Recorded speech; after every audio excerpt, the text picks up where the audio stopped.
Les 4 étapes de la vie. J'ai lu un article de psychologie de Mark Manson et j'ai envie de vous partager ce que j'ai lu et ma propre expérience. Il dit qu'il y a 4 étapes de la vie. La première étape, c'est le mimétisme. C'est lorsqu'on copie les autres. Lorsqu'on est jeune, on copie les autres pour apprendre, pour s'intégrer dans la société. On copie dans la langue, on fait les sons comme les parents, on fait les mêmes activités que nos camarades de classe et on fait le même travail que nos collègues. On copie et on entre dans la même industrie, on fait la même chose. Ça, c'est la première étape. La deuxième étape, c'est lorsqu'on commence à tester. Comme on a toujours copié les autres, on se demande qui je suis, qu'est-ce que j'aime faire. Et c'est à partir de ce moment-là qu'on teste plein de choses. On voyage, on apprend une nouvelle langue, on fait de la musique, on teste des nouvelles choses justement pour chercher qui on est. Ensuite vient la troisième phase.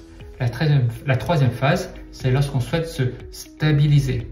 Le problème lorsque on teste beaucoup de choses, c'est qu'on est bon nulle part. On est en chinois pan hong shui.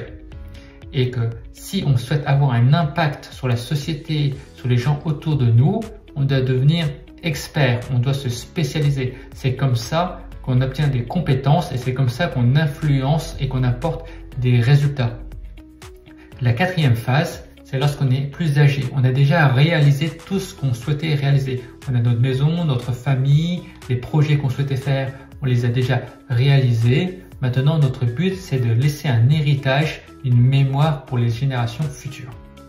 Vous allez me dire, mais pourquoi il y a 4 étapes de la vie?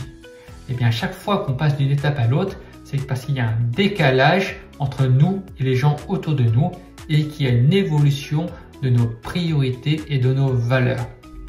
Comment on évolue d'une étape à une autre? Je vais donner ma propre exemple. Lorsque j'étais plus jeune, j'étais un guajiai, comme le disait ma maman tout le temps. Je faisais tout le temps ce qu'elle me disait de faire. Je mangeais ce qu'elle me disait de faire. C'est elle qui choisissait mes vêtements. Et jusqu'à 16 ans. Et en classe, je faisais ce que les professeurs me disaient de faire. Et avec mes camarades de classe, je faisais comme eux, ils choisissaient de faire. Je copiais tout le temps. Et c'est à partir de 16 ans, 18 ans où j'ai commencé à évoluer, où j'ai commencé à tester des nouvelles choses, où j'ai pris des cours de guitare, j'ai commencé à faire de la musculation, j'ai travaillé à Londres pendant 2 mois, je suis allé en Espagne tout seul, je suis allé en Chine après. Donc c'est à partir de ce moment-là où j'ai commencé à tester et ça s'est accéléré lorsque j'étais en école de commerce où on fait beaucoup la fête et on boit un peu d'alcool et on rencontre toutes sortes de personnes. Donc on teste vraiment. Donc c'est à partir de ce moment-là que j'étais dans la deuxième phase. Le problème lorsqu'on est dans la deuxième phase, c'est qu'on est expert nulle part. On teste plein de choses. J'ai changé de travail, j'ai changé de domaine d'activité, j'ai voyagé et je remarque qu'aujourd'hui, moi, je suis en troisième phase. C'est que j'ai envie de me spécialiser. Ça y est, je suis beaucoup plus calme maintenant. Maintenant que je vois mes camarades de classe et les personnes avec qui j'ai grandi, ils se spécialisent dans certains domaines et je ne suis pas jaloux ou j'arrête de me comparer. Si les gens me demandent ce que je fais, ce que j'ai envie de faire, je me tiens bien droit et je dis je fais ça et je suis calme dans le cœur.